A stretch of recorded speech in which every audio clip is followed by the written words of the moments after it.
We've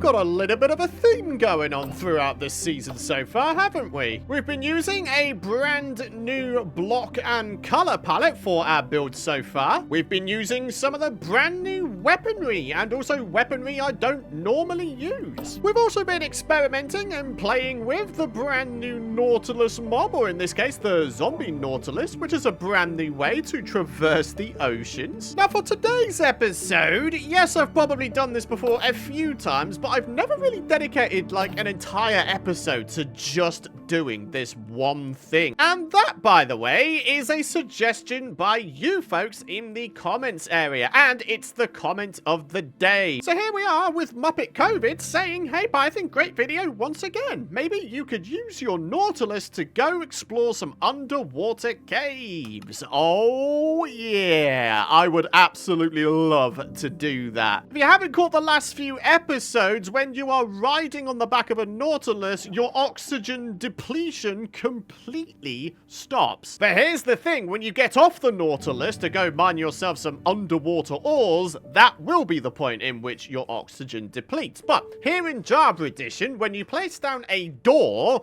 it forms a little bit of an air pocket. So, with the Nautilus and the bamboo door combined, we should be able to go underwater caving on a pretty epic scale, my friends. The only bit of prep I think I'm gonna do for this upcoming underwater caving sesh is trying to get ourselves some night vision potions, and what that means for us is popping back into the nether, trying to find ourselves a nether fortress, and trying to grab ourselves some nether warts and blaze rods. We've already got the golden carrots and redstone, believe it or not. We literally just need the nether warts and blaze rods. I'm going for these night vision potions for all of our benefits, really, so you folks watching the video can see what's going on, and so I can see all of the various underwater ores that may be present. Now, while we try to traverse this hellish landscape, it gives me an opportunity to say a huge thank you for all of your lovely support in the last episode. I really do appreciate it, folks. Of course, if you do want to continue supporting these episodes, this series, and indeed the channel, I'd really appreciate it if you'd consider dropping a like beneath the video. And if you're new around here and you don't want to miss out on my future content, which, by the way, we've been going daily this entire month so far,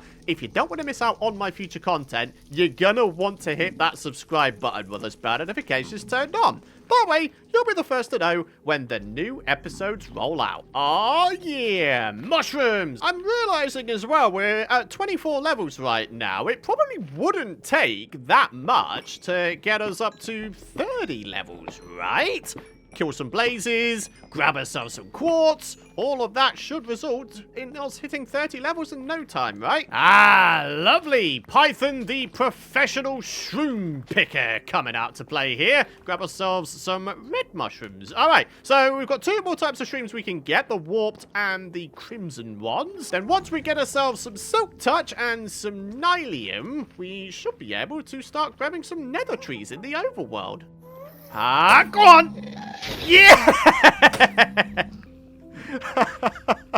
I was wondering whether or not you could actually hit the gassed projectiles back at them with the spear. You saw it here first. Yes, you can. And would you look at that? We got ourselves a nice CD out of that as well. Oh, go on then. We'll pick up some of these easy-to-access shroom lights as well. Hey, check it out. Finally, we got ourselves a nether fortress, but also I spotted something with my little eagle eye. Check this out. A zombified piglin with a gold spear. I really hope this isn't the same nether fortress we had for season 1 of Python's World. That'd be pretty embarrassing, wouldn't it? Oh, hey! Starting off strong, though, here with some nice, easy-to-access glowstone. Alrighty, we need ourselves some nether warts and we need some blaze rods. So yeah, no dilly-dallying, no getting hurt and dying. Let's just see if we can't get this stuff and get the heck out of here. Alright, so I've already located a blaze spawner over there. Very, very good. And here we are with the sheltered section of the fortress. And would you look at this? Nice, easy nether warts. So, nether fortress, what do you got? Ooh, multiple chests. That's pretty cool. All right, what have we got in this one? Wow, diamonds galore. Yeah. What have we got in this one?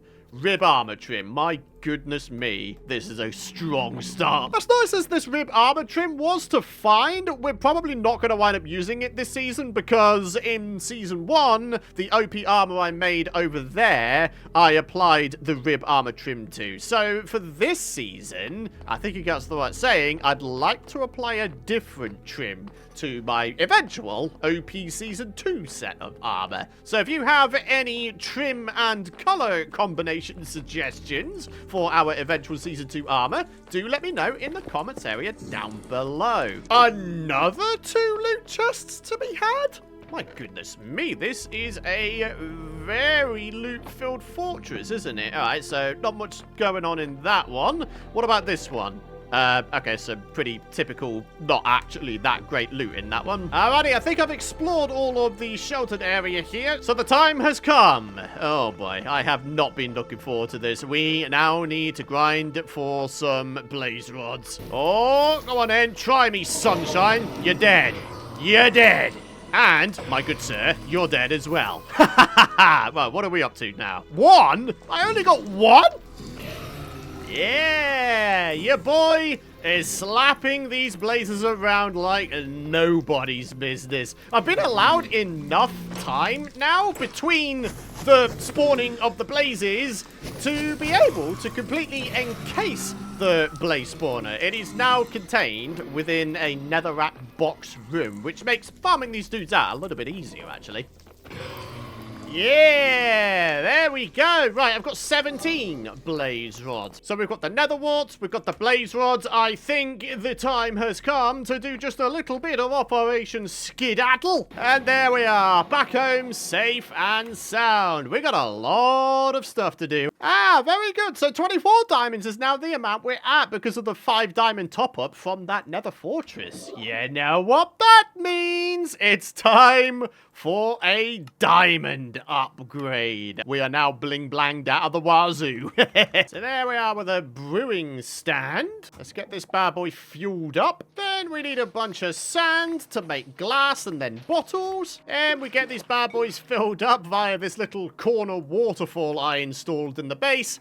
And now, let's get some awkward potions going. Then we convert them to night vis potions, and then extend the duration of them. And then rinse and repeat the process. Maybe breed up some animals while we wait for the potions to brew. And there we are. So let's have ourselves a bit of a snooze, and then we're gonna go grab our Nautilus friend. Alright, Mr. Nautilus, it is time to go exploring. And since the last cut, I've gone ahead and minimized the amount of stuff I have in my inventory. I mean, things like the crossbow, they're probably not going to be that effective underwater, so I've put that away. Would it help, do you reckon, if we used up our first night vis potion now? Oh, wow, okay. Yeah, probably, right? I can see everything now. Oh, hello. Looks like we do indeed have ourselves a bit of a cave here. Not really too much going on, though. With that said, I would appreciate a top-up of coal, especially because I literally have none left. So as you can see, my breath meter is going down, but when we place down a door, as you can see, we have ourselves an air pocket. In terms of what we're looking for on this little underwater caving trip, a little bit of anything and everything, I suppose. We've got ourselves some copper up here. Even with just Fortune 1, we should wind up with a fairly significant amount of copper per ore, right? So, we just got to remember to keep picking up our doors. And we've also got to remember every now and again to go up to the surface. Now, when it comes to finding a ginormous underwater cave where getting up to the surface might not be a given, Yeah, that's where we're going to have to be really on top of our little door air pockets, huh? What I'm looking for, more than anything, is one of those ginormous cave entrances that goes, like, all the way down to deep slate level. With that said, though, having some nice, easy-to-access lapis here, that's pretty nice. Some good news, similar to how happy ghasts stick roughly around one area, Nautiluses will do the same. They won't go too far away from you. And that's good, of course, because the last thing you want is for your Nautilus to just go bye-byes, right? Oh, wow, okay. Wow! Now this is what I'm talking about, my friends. This is the exact kind of cave that I've been looking for. Dude, there's so many ores on my screen right now. There's a multitude of iron and coal and copper. And it looks like this might even go down to deep slate level. It does indeed. So would you look at this? There's a bunch of diamonds to be had as well. Oh my word. What a cave! This is incredible! If you're playing alongside me with this world seed, there's the coordinates for you. Best thing of all, we've got ourselves some magma blocks. And do you know what? It might actually be an idea for me to keep one of these handy. That way, I can restore my breath underwater that way as well. I just really hope that my Nautilus is smart enough not to get caught on the magma blocks. Only, yeah, that would be a pretty unfortunate way for your Nautilus to die, huh? Anyway, let's go ahead and begin on some resource gathering. Starting off with a bunch of coal. Got ourselves a nice healthy top-up of iron here as well. Very much needed. Look at this guy just roaming around all by his lonesome. Got a whole mountain of coal to be had here, folks. Uh-oh. No, no, no. Don't you go getting magma blocked to death. That would be really quite bad, actually. Wow, look at the amount of coal on the roof here. Dude! Oh, first night vis potion has gone bye-bye, so let's get ourselves another one. Do you know what? In terms of interesting ways to get yourself a bit of a top-up of resources, this is pretty awesome. Do you know what? Legit, I am absolutely loving this little underwater mining trip. I'm getting so many resources. It is actually kind of bonkers. Now, for any of you guys who don't know, ores typically spawn more often adjacent to water than they do adjacent to air. By my very rough understanding, when it comes to ores spawning next to air, there is a chance of that ore failing to spawn. Whereas because water and water source blocks do not count as air, as a result of that, there's a higher chance of the ore spawn actually succeeding. So as a result, if you're looking for multitudes upon multitudes upon multitudes of resources, you're gonna want to head to a gigantic underwater cave. And if you're lucky enough to find yourself one of those whopping great water aquifers far down at the deep slate layers, you're gonna be laughing in terms of getting a hefty diamond supply. Oh, hello. Okay, so we've got ourselves a non-flooded cave down here, and by the looks of it, plenty of diamond ore as well. Blimey. We'll explore that a different day, though. I want to stick to mining underwater because it's just such a fun thing to do, as it turns out. All right, let's do this thing. Let's mine up our first underwater diamonds. Only a couple of ores there. Doesn't seem to be any others, unfortunately, but we've got ourselves 2 diamonds. We've got a diamond ore sticking out just down here. What are we thinking? More than one? Oh, yeah, it is. Okay. Way more than one. What are we up to now? 7 diamonds. Very good. Do you know what? I feel like I've been neglecting gold in my mining trips thus far in this season, so let's go ahead and change that, shall we? Oh, no way. Look at that. Diamonds adjacent to the ceiling.